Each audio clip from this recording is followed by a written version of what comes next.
Hello students, আসসালামু আলাইকুম। আশা করি তোমরা সবাই ভালো আছো। আমি শেখ মেহেদী হাসান নয়ন, সাতক্ষীরা মেডিকেল কলেজ। আমি মেডিকেল স্কুলের ফাউন্ডার অ্যান্ড ডিরেক্টর। তো আজকে তোমাদের মাঝে নিয়ে এসেছি পরিমাণগত রসায়নের পার্ট 2। তো আমরা আজকে পার্ট 2টা দেখবো, পরিমাণগত রসায়ন। তো চলো আমরা শুরু করি। দেখো এখানে কি বলা আছে, 3.1.1 থেকে আমরা আজকে শুরু করতেছি। তো খেয়াল করবো আমি কি কি বলি, ঠিক আছে? এখানে তেমন কিছু করার নেই, কঙ্কাল সমীকরণ এগুলো তোমাদের দরকার নেই। দেখো আমাদের তিনটে প্রক্রিয়া রয়েছে: হেবার প্রক্রিয়া, স্পর্শ প্রক্রিয়া, আর কি রয়েছে, অসওয়ার্ড প্রক্রিয়া। দেখো হেবার প্রক্রিয়া কি হয়। হেবার প্রক্রিয়ায় অ্যামোনিয়া তৈরি হয় নাইট্রোজেন প্লাস হাইড্রোজেন থেকে, আমাদের অ্যামোনিয়া NH3 হয়।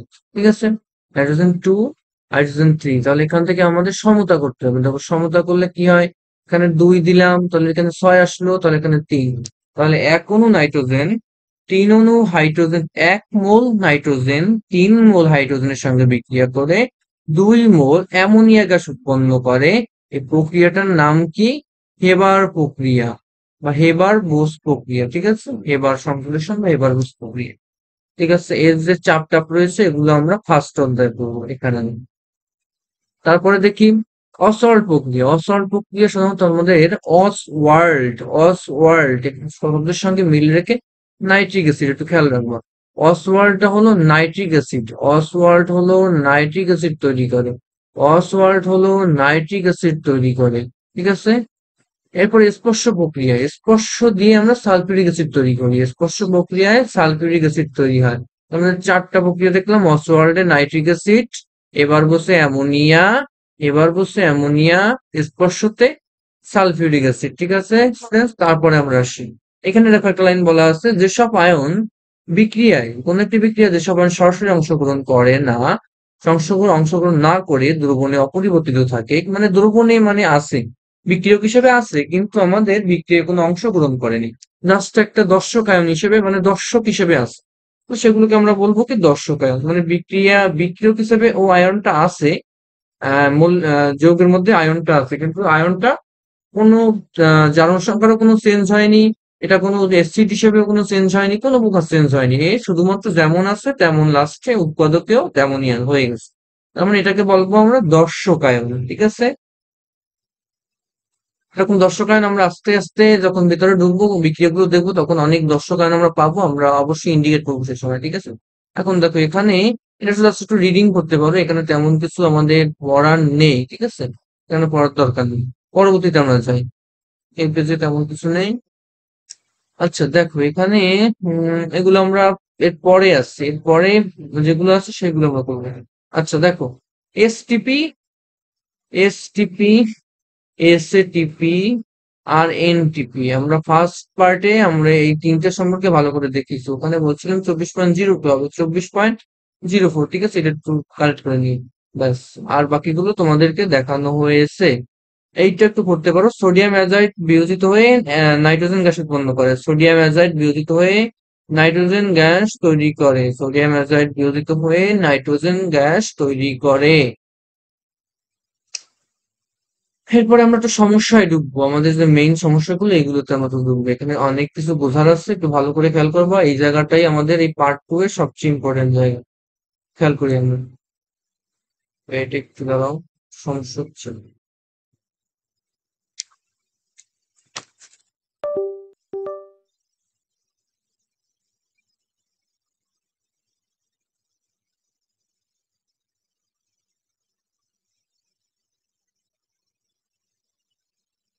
হচ্ছে দেখি আমরা। আচ্ছা দেখো, প্রথমে এখানে ক্যালসিয়াম কার্বনেট, তাই না? ক্যালসিয়াম কার্বনেট যখন ভাঙে তখন ক্যালসিয়াম অক্সাইড হয় 2 প্লাস কার্বন ডাই অক্সাইড হয়। ক্যালসিয়াম কার্বনেটের ভর কত? 100 গ্রাম। ক্যালসিয়াম অক্সাইডের ভর কত? 56 গ্রাম। আমাদের এগুলো সাধারণত মুখস্থ করার কথা না, মুখস্থ করলে এখানে পড়ে দেখো। দেখো ক্যালসিয়াম কত? 40, এই 12, এই 16 গুণ 3। ক্যালসিয়াম 40 আর এই 16, 56। কার্বন ডাই অক্সাইড আমরা সবাই জানি 44 গ্রাম। ঠিক আছে, তাহলে কি বলছে? 15 litre carbon die oxide gas প্রস্তুত করতে কি পরিমাণ ক্যালসিয়াম কার্বনেট উত্তপ্ত করতে হবে? দেখো এখানে এটা কি 1 মোল না, এখানে এখানে মানে তো 1, তাই না? তাহলে এক মোল কার্বন ডাই অক্সাইড মানে আমরা কি বলতে পারি, 22.4 লিটার কার্বন ডাই অক্সাইড বলতে পারি, তাই না? এখানে কত, 100 গ্রাম, তাহলে আমি কি বলতে পারি যে 22.4 লিটার কার্বন ডাই অক্সাইড পেতে পেতে আমাদের 100 গ্রাম ক্যালসিয়াম কার্বনেটের দরকার হয়েছে। 100 গ্রাম ক্যালসিয়াম কার্বনেটের দরকার হয়েছে, তাই না? আমাদের তো এখানে কত চাইছে, প্রশ্নটাতে কি পরিমাণ দরকার, আচ্ছা। তাহলে আমাদের কত গ্রাম, কত চাইছে, 15 litre. 15 litre calcium carbon dioxide পেতে আমরা কত দরকার, 100/22.4 গুণ কত, 15। এটা করলে আমাদের 66.96 আসতেছে, তাই না? তাহলে এত গ্রাম পাওয়া যাচ্ছে, তাহলে বোঝা যাচ্ছে আমাদের মেইনলি হলো বিক্রিয়াটা জানতে হবে, এবং বিক্রিয়াটা থেকে ভেঙে উৎপাদগুলো কি হবে সেটাও আমাদের জানতে হবে, কারণ অনেক সময় আমরা ভাবি এক এক কিন্তু হয় আর এক, ঠিক আছে? তো সেই জন্য আমাদের কি কি ভেঙে কি কি হচ্ছে সেটা একটু জানতে হবে, আর তার ভরগুলো অবশ্যই অনেক, এই যে ক্যালসিয়াম কার্বনেট এটা অনেকবার আসছে তোমাদের, অনেক এইচএসসি বলো, ভার্সিটি বলো, মেডিকেল বলো, অনেকবার আসছে। সুতরাং ক্যালসিয়াম কার্বনেটের ভর 100 গ্রাম, এটা তোমাদের জানা কি ফরজ কাজ, ঠিক আছে? এখানে কার্বন ডাই অক্সাইডের ভর 44 গ্রাম, এটা জানা আমাদের ফরজ কাজ। আর ক্যালসিয়াম অক্সাইড 56 গ্রাম, এটা তোমরা নাও জানতে পারো, এটা দরকার হবে না তোমার, ঠিক আছে? তাহলে এখান থেকে আমরা 22.4 লিটার কার্বন ডাই অক্সাইড পেতে আমাদের 100 গ্রাম, তারপর 15 লিটার পেতে আমাদের কি করতে হবে আমরা করে দিলাম। এরপরে আমরা যাই, পরেরটায় আমরা যাই।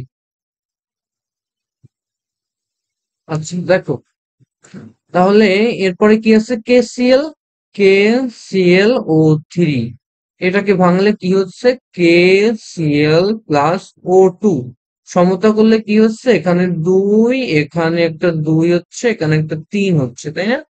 এই আমাদের সমতা। তাহলে এই KClO3 ভাঙলে যে আমাদের KCl আর O2 পাবো, এটাকে আমরা মানে জানা জানা না, কিন্তু এটা আমাদের জানতে হবে, ঠিক আছে? আমরা এরকম অনার্স বলতে পারি যে KClO3 থেকে আমরা KClO বানাই ফেলালাম, আর অবশ্যই O2 বানালাম, বানাতে পারি না যে একটা ও এখানে দিই, একটা দুইটা ওখানে দিই, মানে অক্সিজেন দুইটা বেশি দিই, দুইটা একটাই বেশি দিতে পারি। তা আমাদের জানতে হবে যে কি ভাঙালে কি হয়, ঠিক আছে? ঠিক আছে, এরপরে এটা ভাঙালে কি হচ্ছে, 245 গ্রাম হচ্ছে। আর এই পাশে আমাদের অক্সিজেন কত, অক্সিজেন সবসময় কি 32, তাহলে 32-এর সঙ্গে এখানে আছে কত, 3 মোল। আর এটা কিন্তু 245 কিন্তু 2 গুণ হয়ে 122.5, তার সঙ্গে 2 গুণ, তাহলে এখানে কত আসে, তাহলে আমাদের কত আসে, সেটা আমাদের লাগবে না। এটা আমাদের লাগবে না, আমাদের লাগবে কি, কত মিলিলিটার আছে, দেখো 5 গ্রাম KClO3 সম্পূর্ণরূপে বিয়োজিত হতে, 5 গ্রাম KClO3 বিয়োজিত হতে কত মিলিলিটার অক্সিজেন পাওয়া যাবে। তাহলে আমি এখান থেকে বলতে পারি যে 3 মোল, 3 মোল অক্সিজেন পাওয়া যাচ্ছে। তাহলে 3 মোল মানে কি, 3 গুণ 22.4 গুণ 1000 মিলিলিটার পাওয়া যাচ্ছে, তাই না? তাহলে এইটা যদি তাই হয় তাহলে কত, 5 গ্রাম থেকে বলছে, তার মানে 245 গ্রাম থেকে পাবো আমরা 3 গুণ 22.4 গুণ 1000। তাহলে আমরা 5 গ্রাম থেকে পাবো কি, 3 গুণ 22.4 গুণ 1000 বাই কত, 245, তার সঙ্গে উপরে কত, গুণ 5, ঠিক আছে? এটা করলে আমাদের হয়ে যাবে। তাহলে এটা করলে আমাদের কত আসে, 1371 গুণ 5 মিলিলিটার। বোঝা গেছে এটা কিভাবে করতে হবে? আমাদের মেইনলি জানতে হবে বিক্রিয়াটা, বিক্রিয়াটা ভেঙে আমাদের বিক্রিয়ক থেকে উৎপাদ কি কি হচ্ছে, এবং তার যে ভরগুলো, ভরগুলো না জানলেও আমাদের যে আমাদের আণবিক ভর আর পারমাণবিক ভর কত কি সেটা একটু আমাদের জানলে ভর আমরা বের করতে পারবো। তার চেয়ে সবচেয়ে ভালো হয় ভর যদি জানা থাকে, তাহলে ভালো হবে যে আমাদের পরীক্ষা হলে আমাদের হেজিটেট করার দরকার হবে না, কোনো ক্যালকুলেশন করার দরকার হবে না, জাস্ট আমরা ভরটা বসিয়ে বাকি ক্যালকুলেশন করতে পারবো, ঠিক আছে? তাহলে আমাদের স্বাভাবিক যেগুলো, যেমন অক্সিজেন এর অণু এর 32 গ্রাম, এটা জানে নাকি? এখন তুমি যদি না জানো তাহলে সেটা তোমার ব্যর্থতা, ঠিক আছে? যেমন কার্বন ডাই অক্সাইড 44 গ্রাম, ঠিক একইভাবে কি সালফিউরিক অ্যাসিড কত, 98 গ্রাম, ক্যালসিয়াম কার্বনেট কত বললাম, 100 গ্রাম। তাহলে এই যে সাধারণ যেগুলো মানে বারবার আসছে, এইগুলো আমাদের ভর অবশ্যই আমাদের জেনে রাখতে হবে, মুখস্থ। আর যেগুলো আমাদের তেমন একটা আসে না, যেমন KClO3 তেমন একটা আসে না, এটা তুমি একবার দেখে রাখতে পারো, 122.5, তাই না, 122.5 তুমি যদি দেখে রাখতে পারো। আর যদি না না দেখো সমস্যা নেই, একটু মনে থাকলে থাকলো, না থাকলে না থাকলো, তুমি হিসাব করে নিবা। যেমন পটাশিয়ামের কত, 39, ঠিক আছে, KCl কত, 35.5, অক্সিজেন কত, 16, সেটা করে নিলে হয়ে যাচ্ছে, ঠিক আছে?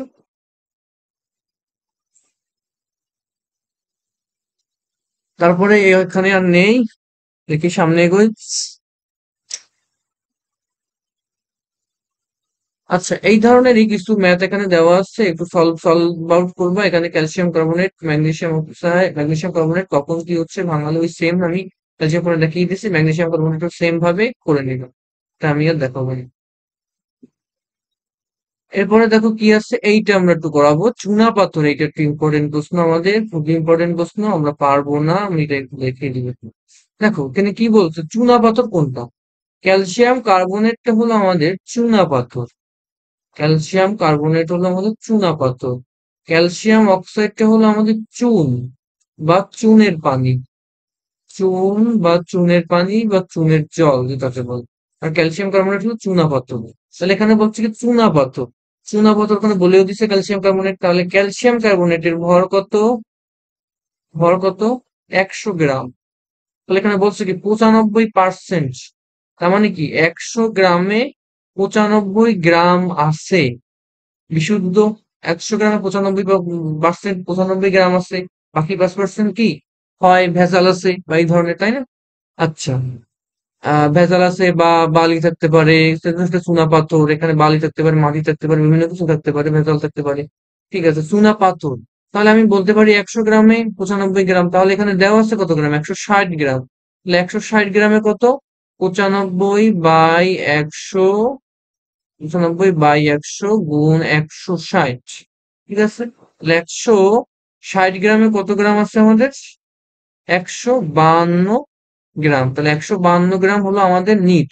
তাহলে আমরা এখন কাজ করবো 152 গ্রাম নিয়ে। আমরা এই 160 গ্রাম নিয়ে কাজ করব না, আমরা 160 গ্রাম নিয়ে কাজ করব না, আমরা কাজ করব 152 গ্রাম নিয়ে। ঠিক আছে, দেখি আমরা বুঝছেন।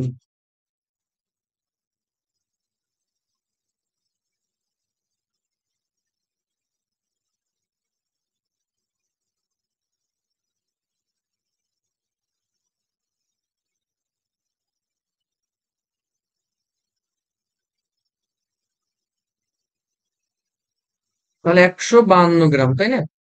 এইবারে কি বলছে, এটাকে কার্বন ডাইঅক্সাইড পাইতে হবে আমাদের। আচ্ছা ঠিক আছে, দেখি আমাদের বিক্রিয়াটা, ক্যালসিয়াম কার্বনেট ভেঙে আমরা পাই ক্যালসিয়াম অক্সাইড, আর পাই কি কার্বন ডাইঅক্সাইড CO2।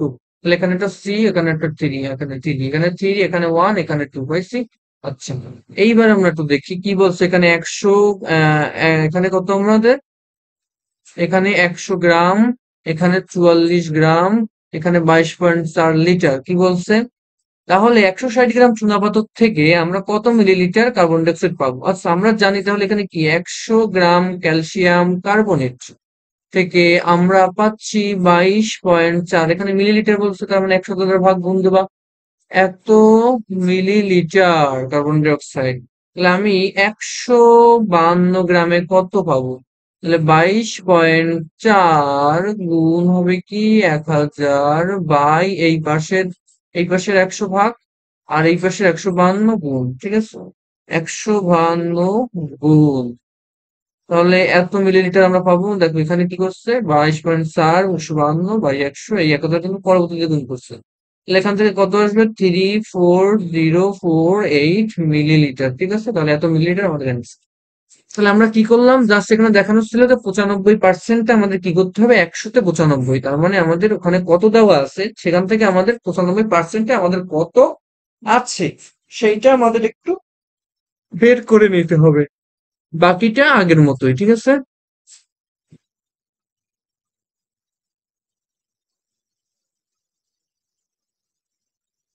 তারপরে যাই।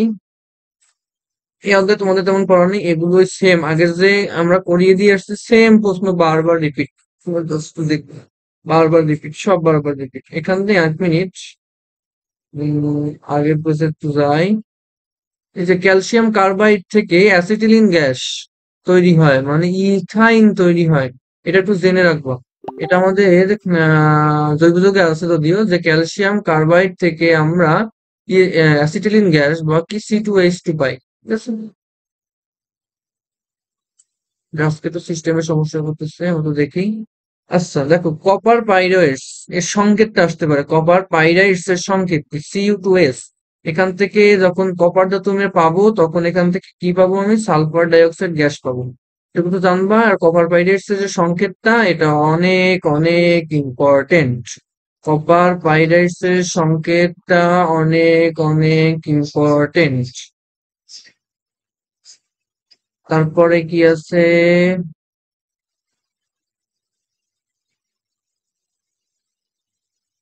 দেখি এখানে ফেরাস সালফাইড এফিএস ও লঘু সালফিউরিক অ্যাসিডের বিক্রিয়ায় দুর্গন্ধযুক্ত পরিবেশ দূষক বিষাক্ত H2S হাইড্রোজেন সালফাইড উৎপন্ন হয়। এই লাইনটা একটু দেখবা, যে ফেরাস সালফাইড ও সালফিউরিক অ্যাসিডের বিক্রিয়ায় হাইড্রোজেন সালফাইড নামক একটি বিষাক্ত দুর্গন্ধযুক্ত পরিবেশ দূষক একটি গ্যাস উৎপন্ন হয়।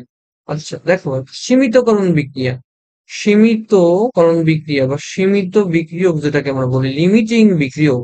এই লিমিটিং বিক্রিয়কের নাম অনেকবার শুনছো তোমরা, 9, 10 অনেকবার শুনছো তো। লিমিটিং বিক্রিয়ক যেটা, আমরা একটু দেখবো লিমিটিং বিক্রিয়ক কি। আচ্ছা দেখো, এখানে বলছে কি রকেটের জ্বালানি রূপে, কি বলছে দুইটা জিনিস একটু খেয়াল করবে, জ্বালানি, জ্বালানি রূপে কি, N2H4। আর একটা কি বলছে এখানে দেখো পরবর্তীতে, জ্বালানি রূপে এত, আচ্ছা দুটেই বলছে, তো জ্বালানি রূপে এইটা আর এইটা ব্যবহৃত হতো। আমাদের সম্ভবত নেক্সট এডিশন, আগের এডিশনে একটু জ্বালানি আর এখানে বলা ছিল মনে হয় দহন। ঠিক আছে, আমরা তো দেখি এখানে মনে হয় জ্বালানি ছিল আর এপাশে দহন ছিল। একটা মিনিট আমরা একটু দেখি।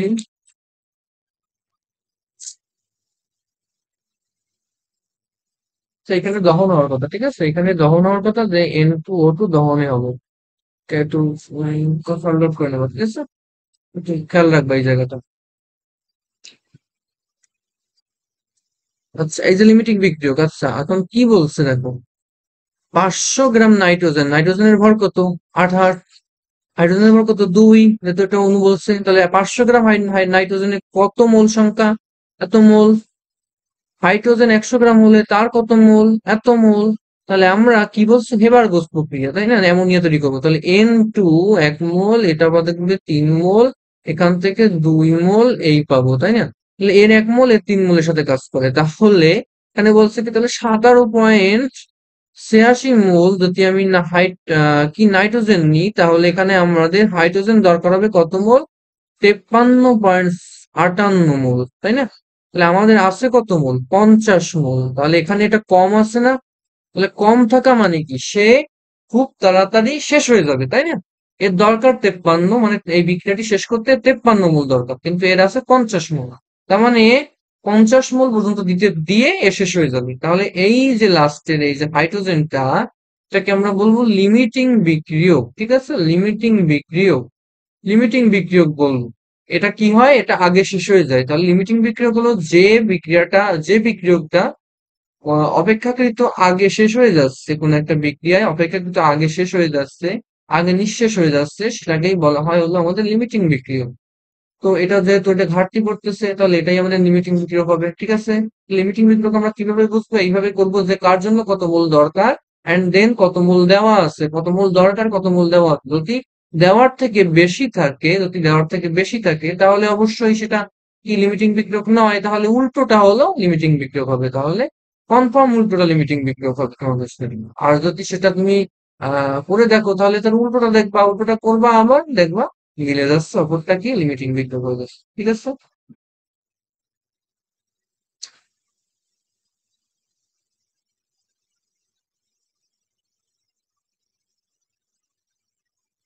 আচ্ছা এখানে ডাল্টনের আংশিক চাপের কিছু সূত্র আছে। আমাদের আংশিক চাপ PA ইকুয়ালস টু হলো আমাদের এক্স মানে আমাদের মোল ভগ্নাংশ গুণ আমাদের মেইন যে চাপ নিট, ঠিক আছে, নিট চাপ।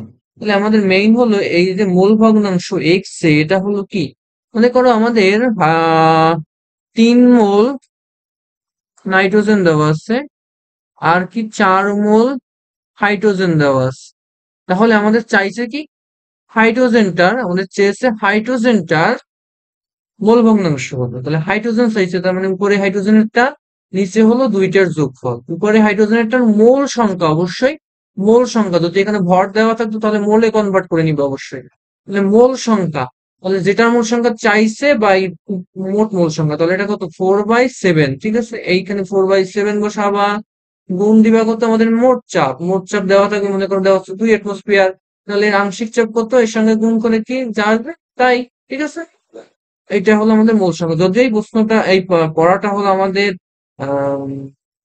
কেমিস্ট্রি সেকেন্ড পার্টের ফার্স্ট অফ দ্য প্রশ্ন, পরিবেশ রসায়নের প্রশ্ন, তাও আমরা এখানে একটু দেখিয়ে দিলাম। ঠিক আছে, তাহলে স্টুডেন্টস আজকে এই পর্যন্তই।